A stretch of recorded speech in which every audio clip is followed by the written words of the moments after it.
What's up, guys? Matthew here with MattFlash on Life YouTube channel. Welcome back. How is my squad? Today we're going to be reviewing this, the 2020 Toyota Supra. Or do I call it the BMW? No, Toyota Supra. Alright, let's go take a look. Alright guys, enough about the new Toyota Supra. Let's go for a drive. Let's go. Alright guys, like I said, we're going to look at the 2020 Toyota Supra. Just came out a couple weeks ago now. Everybody and their brother has done a review of it, and I'm going to give you my opinions on it. There is 3 variants. You can get the what they call a 3.0, starts at $49,990. The 3.0 Premium, which starts at $53,990, and the Launch Edition, which starts at $55,250. Okay, and everybody's complaining, saying $50,000 for a Supra is ridiculous. Considering, I think, I don't know who I was watching. Yeah, there, bugs. They said in today's money, a 97 Supra would be about $65,000 in today's money. So I think it's still a pretty good bargain. Let's start off with what some people would call the bad. Everybody's been crying. Everybody knows BMW and Toyota got together to make this. It's starting underneath the hood, has a BMW sourced B58 3-liter inline 6 twin turbo with direct injection. Makes approximately 335 horsepower and 365 foot-pounds of torque. It's about 3,300 pounds, and it's made into, oh my god, don't cry, an 8-speed automatic.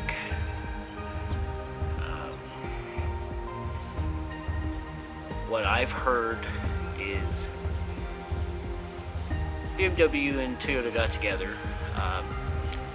Toyota's a big company. Could they have made their own inline 6? Do they have inline 6? I don't believe they have any inline 6s. Could they have made their own inline 6?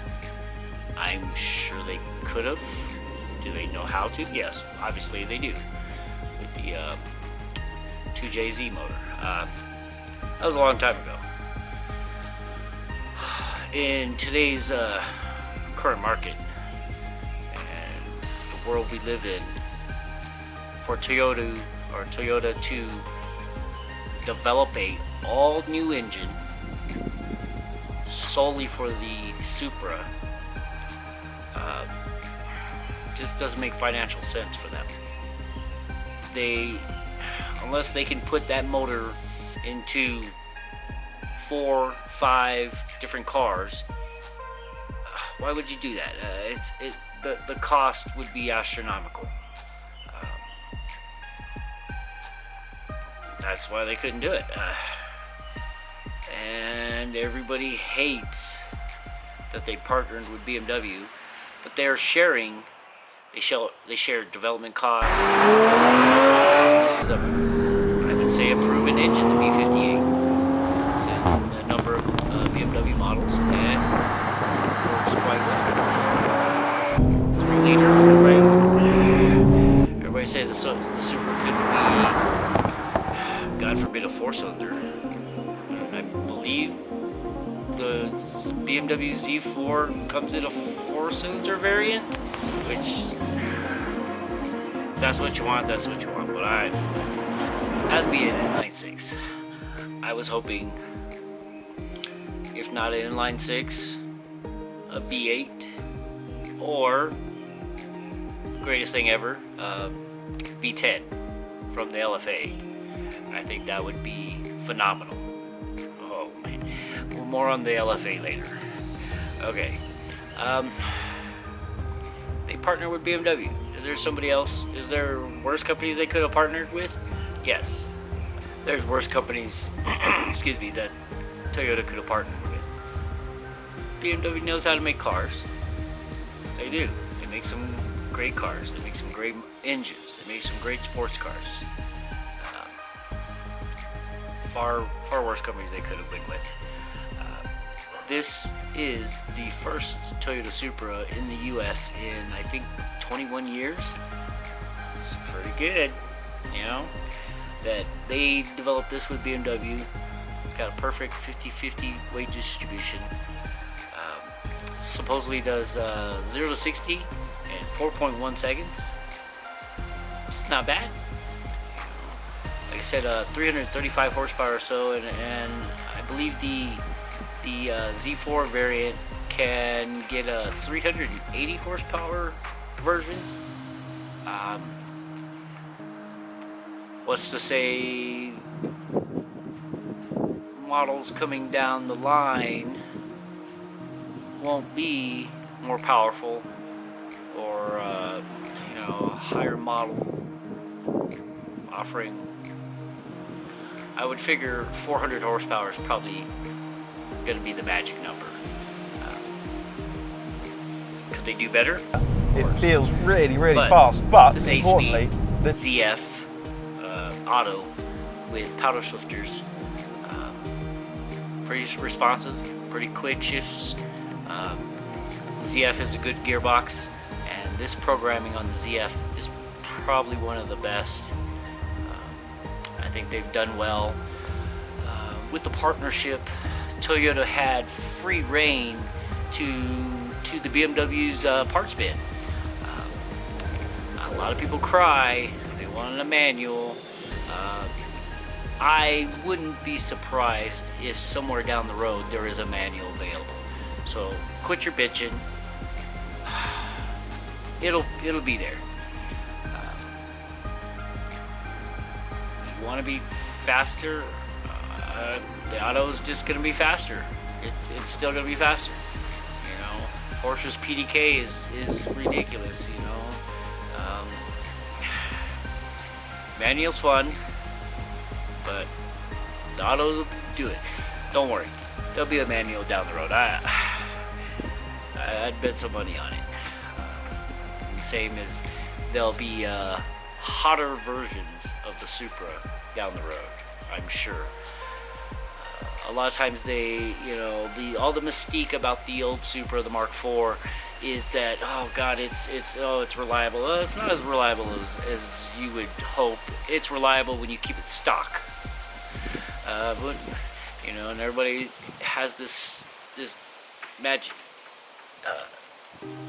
feeling of what the Supra turned into, not what it was. It wasn't that fast for the time period. It was kind of heavy, kind of a little overweight there, but its potential was tremendous, is tremendous.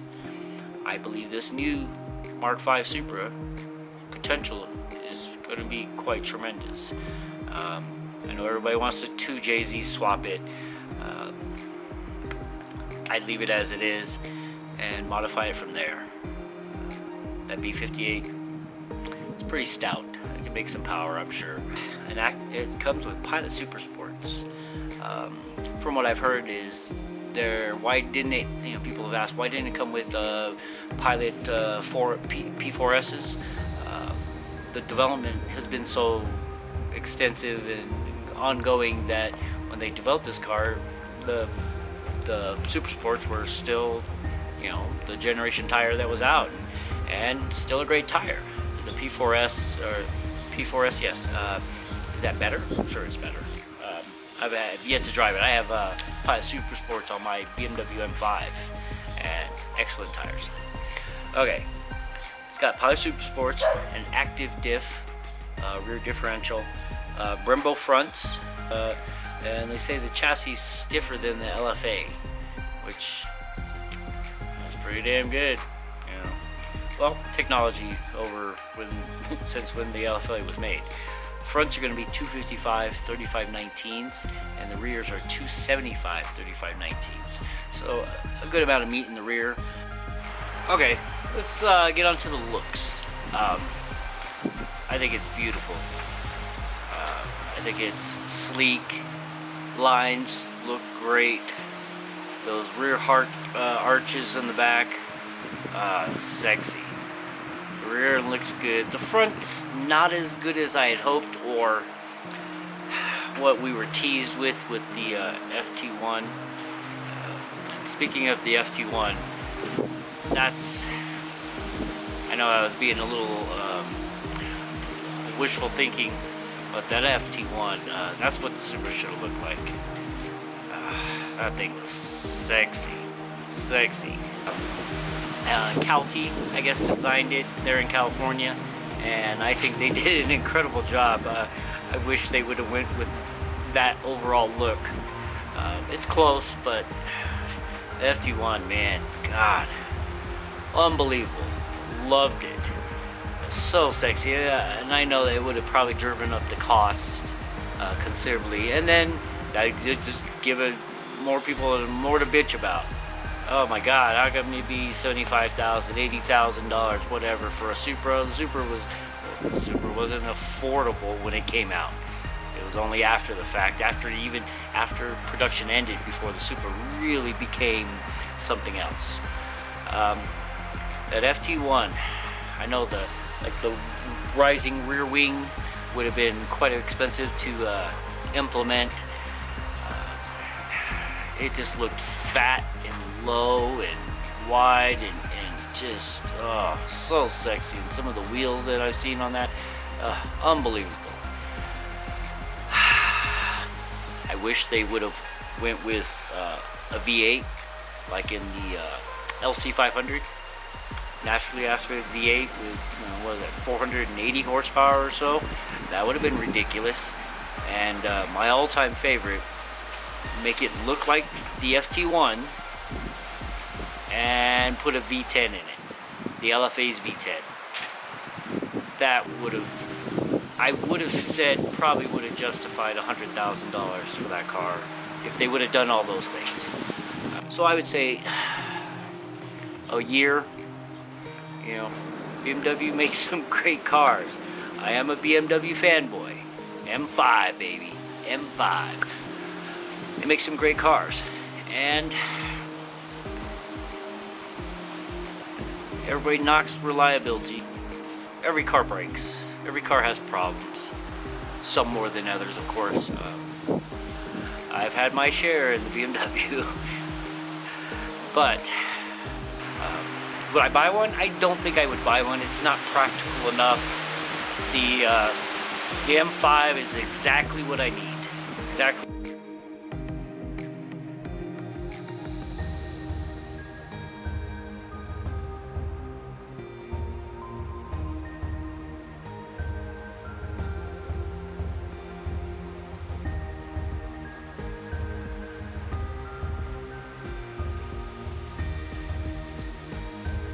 Yes, if you haven't already noticed, I don't have a Toyota Supra here.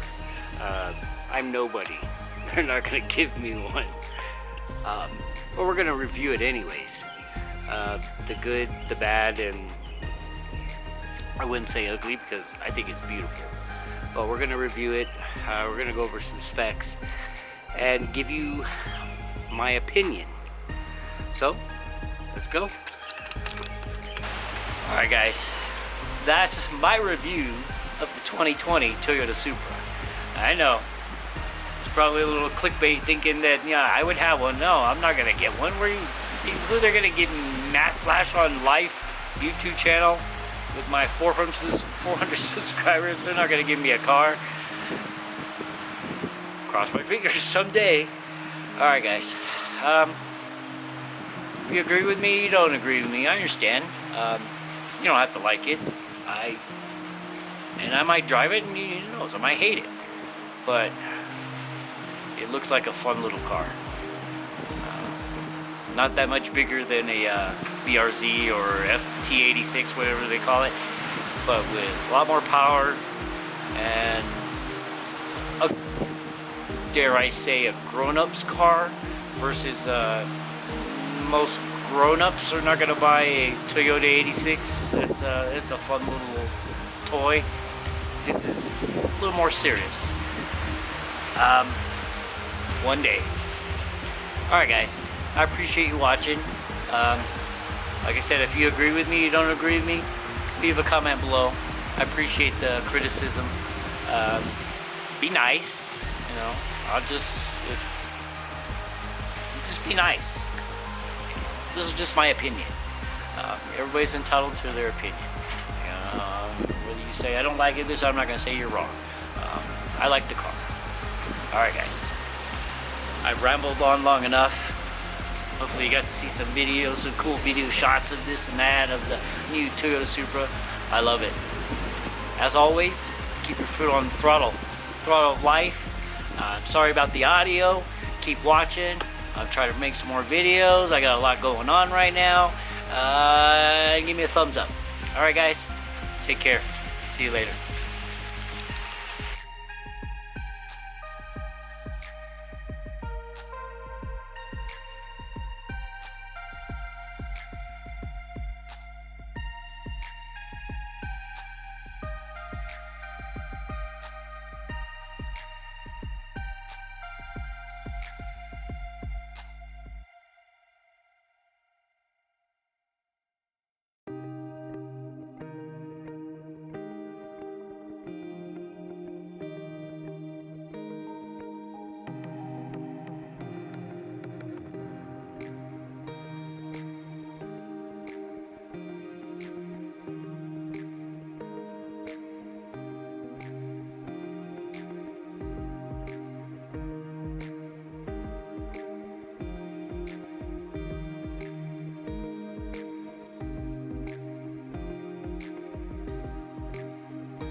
Alright, let's do a little pull right here.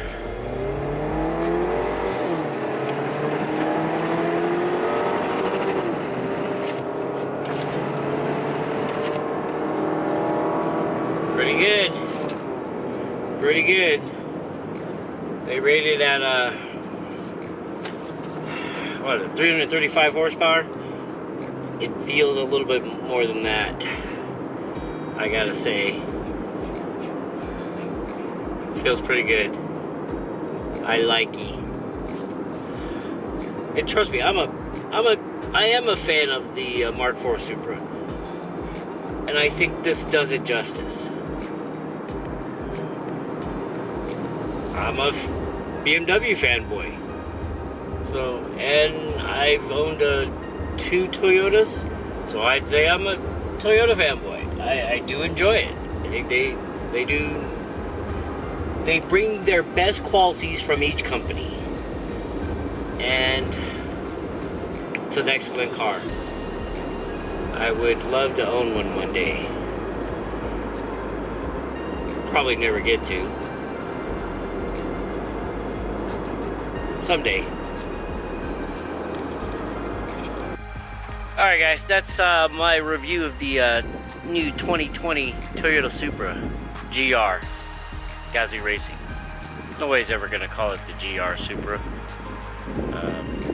Or A90. Nobody's ever going to call it that either. Toyota Supra.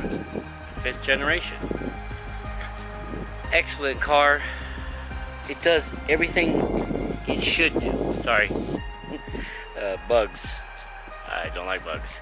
It does everything it should do. It does everything it promises. It's excellent. If you want or need a convertible, buy the Z4. I like it too. I like the Supra way more. Excellent car. Just perfect balance. I wish the interior was a little more Toyota unique-ish, but it's not. Get over it. There's lots of cars that you like that don't give you everything you want, and this is an excellent package.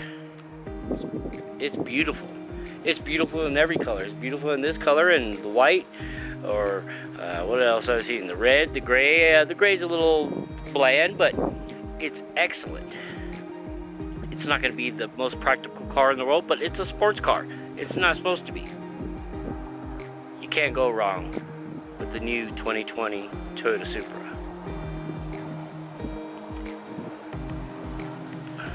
I'd love to have one.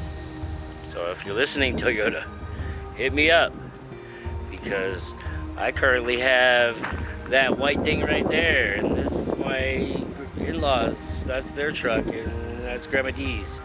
I'm driving this piece of shit thanks to the insurance company, because if everybody knows about my car situation stuff, you know I'm pissed off, and that's another video. But like I said, well, as you know, if you haven't figured out yet, I don't have a Supra here with me.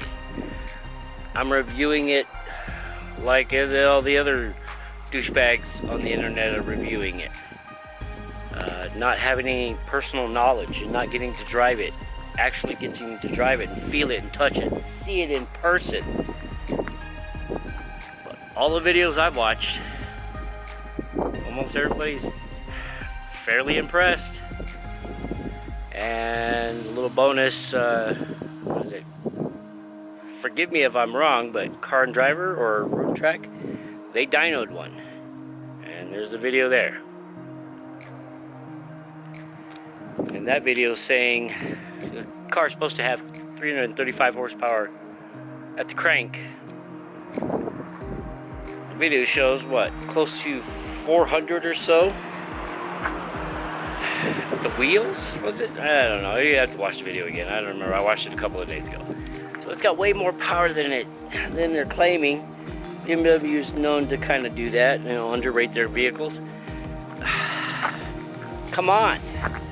Look at that thing. It's beautiful. It's no FT1. I was a huge fan of the FT1. I wish they would have got a little closer, but they didn't. What are you going to do?